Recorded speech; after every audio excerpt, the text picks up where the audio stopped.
后来，即届这个桃园病院疫情来扩大，传出附近的龙安派出所有女员警去病院介护了后，转来就吐过来发烧，所以甲伊接触过的同仁拢爱居家检疫14天，这敢是真的咧？桃园警察分局有上新的说明。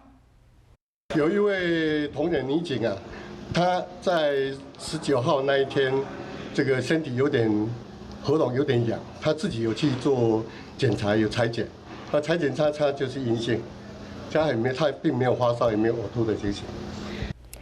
因为这个桃园病院就伫咧龙安派出所的管区，所以桃园病院的代志拢是这派出所的员警咧处理。其中1月初9、初10甲11这3天，因为有通缉犯来开刀，有16个员警轮流去病院来介护。即卖有7位咧做居家隔离，有9位是健康自主管理。 因即摆逐工拢回报着身体状况，拢算良好。